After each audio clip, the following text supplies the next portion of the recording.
Hey guys, Jengar here. Welcome to today's premium review in which we are taking a look at the German Do 335 B-2, also known as the Pfeil, if I say that correctly. This plane has a 5.7 battle rating in both realistic and arcade, and we'll take a look at the plane in both modes. It is a plane with a changed flight model, that is why we are doing this revisit. And did anybody see the mistake we made there? We attacked a PB4Y from the top and not from the bottom. I should have dipped down a little bit more there, attacked from the bottom. Now I had to go back to the airfield and repair, unfortunately. So I flew this plane out this weekend and I had a lot of fun in RB. Then I started in AB and then my son got sick. 39 degrees temperature for 2 days, and it has dropped a little bit today finally, but no more time to fly around in this plane or do anything else today except make the video. I had to be on point to support girlfriend with taking care of Peter, of course, and he is now in his bed and he is quite happy. He seems to be sleeping and hopefully he can recover fully. He was 37 point something earlier tonight, so he dropped down quite a bit from 39.6 earlier today. So yeah, that was quite shocking. He has gone to school for 1 week and bang, he's sick. And he hasn't been sick, well, of course he's got his sugar, but he hasn't been sick for 2 years and 10 months. He had a little bit more temperature than usual with 37.5 once before. This was really new to me. Almost 40 degrees of fever, but anyways, he's still alive and he broke the fever today, so I think he's gonna go in the right direction from here on. Anyway, but I chose the footage of yesterday's AB match for this video, because I didn't get any more chances to fly, but it was a joy to fly the plane, I have to say. The new flight model is absolutely superb. It has become a little bit less wonky, let's say. It had a lot of deviation, especially due to strange rudder and rolling off center issues when I looked at these planes when they came out, basically a long time ago. Haven't touched them since, but now they feel rather good, I have to say. It still rolls off centers a little bit, but most of the rudder issues are all solved and is not a major issue anymore. It's still a fast plane. The maximum speed in this plane at sea level without WEP is 538 kilometers an hour, and with WEP 603. At 4,500 meters this is 494 without WEP and 555 with WEP.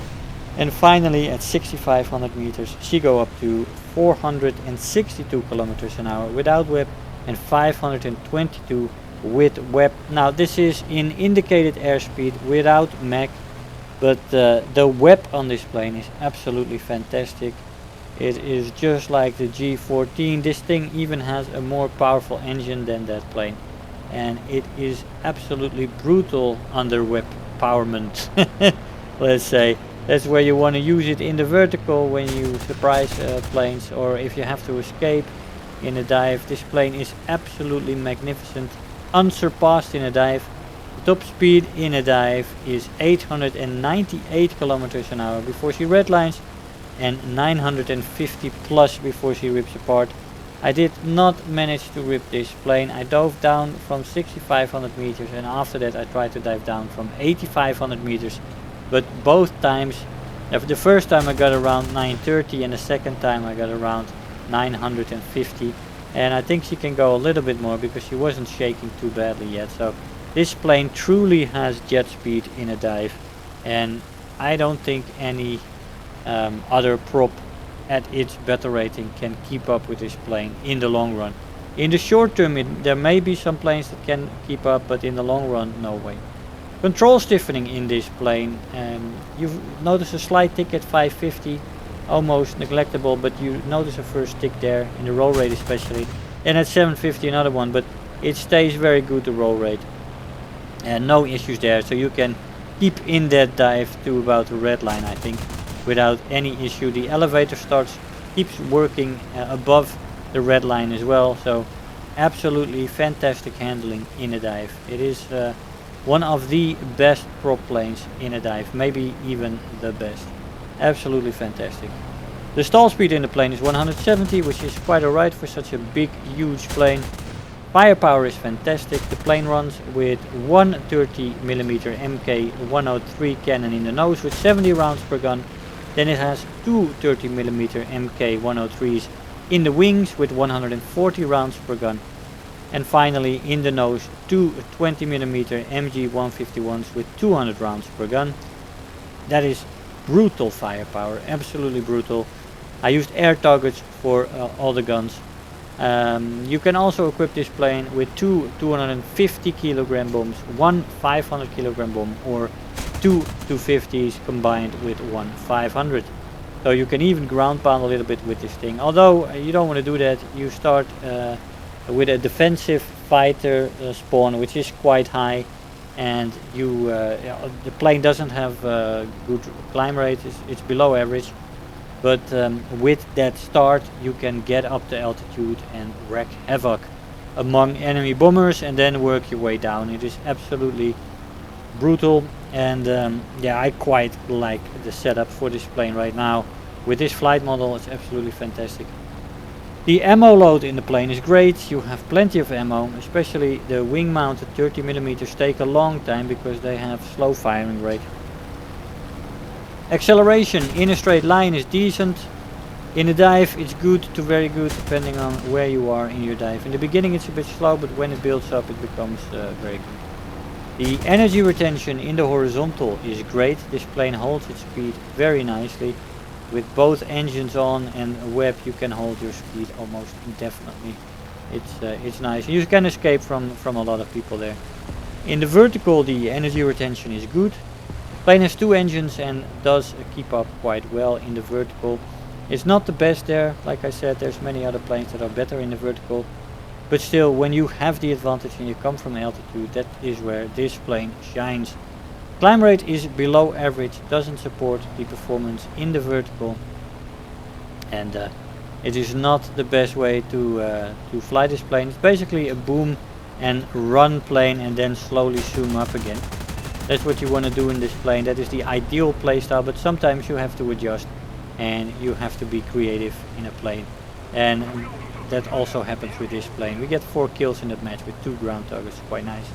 Turn time in the plane is above average and decent with flaps. The flaps do rip off though at 450, which is quite soon, and yeah, not the best, especially for such a quick plane. When you are very fast and you're above 600 kilometers an hour, your first 1 or 2 turns can be quite surprisingly good. It is much better in the turn time when it's really fast, and it is like some of the Mustangs where you are really fast. You can surprise better turning planes in the first few turns, but of course then you get slower and then it becomes dangerous for you. But yeah, those first few turns they can be quite nice, especially in the vertical with flaps. You can surprise quite a few people. The roll rate is very good to great. When you're fast, this thing is absolutely fantastic in a dive with the roll rate as well. For such a huge plane, it's amazing. But the roll rate is one of the strengths of this plane, and together with the, above average to decent turn time, the maneuverability in this plane is actually good for such a huge plane. Overheating is not an issue in this plane. You can, of course, overheat the plane with extensive web usage, but it is easy to cool, and it shouldn't be a problem. I didn't have any problems during matches. In my test flights to get all the performance written down, I did manage to overheat it a few times, but that, I'm over an hour in the test flights often.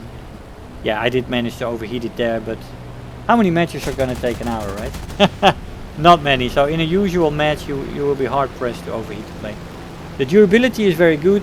It can soak an amazing amount of damage, which is very nice. You saw it with the bomber in the beginning in the RB match, where I did take a bit of damage and I could actually land. You have a very stable landing platform with 2 wide wheels in the back and 1 in the front. So it's not difficult to land this plane even when it's wounded. And that is also quite nice for its survivability. That was bad aim there. I should have finished that 109 off there.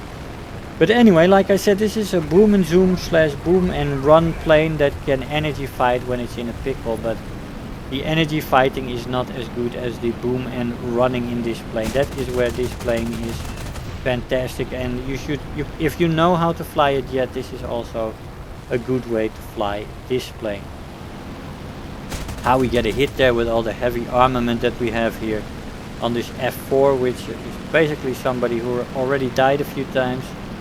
In this AB match we had a lot of cloud cover, pretty much the whole map was overrun with it. That's why it was difficult to see the targets, and that's why I was also planning to have another AB match in this plane. But yeah, like I said, my son's health this weekend really got in the way of that, and I decided to use this match anyway, because it does give you a good indication on how to use it, even with the extensive cloud cover here.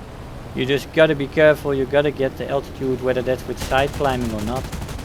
And then you got the boom and zoom people, and that's the way to go in this plane. It is absolutely brutal. Of course you can reload and stuff like that in AB, as you know, and this plane is very strong there. You can take a good amount of fuel, and yeah, it's a joy to fly. A little bit more maneuverable here as well.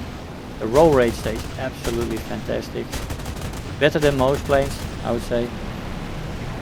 And it's just a brutal plane. Huge plane. That's a downside as well. It's easy to get hit, let's say. 7 air targets and an assist. Here is the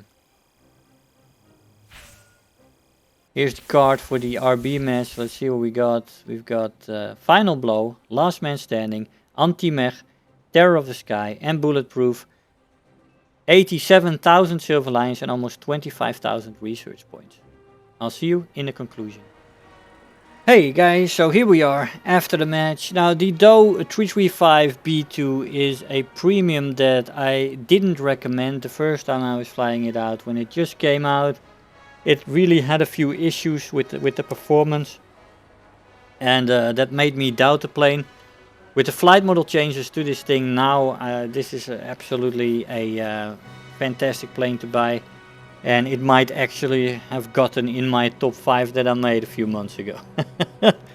But anyway, that's another story. But it's a damn good plane, and it is absolutely fantastic with its speed, its armament, and the air spawn that it gets. Very good in RB. Also good in AB, and an absolute joy to fly, and definitely one of the German planes you should go after. If there's a discount of 50%, this is a no-brainer. If you get a 75, I mean, any premium at 75% is worth it, but this one all the more. Guys, I hope you enjoyed the review. I want to thank you all for watching, and I'll see you guys next time. Bye bye. If you're new here, make sure to hit the subscribe button, become part of this community. If you are already a subscriber, don't forget to like the video, do leave me a comment, and if you really feel like helping out today, make sure to share the video with your friends and let them know about the channel.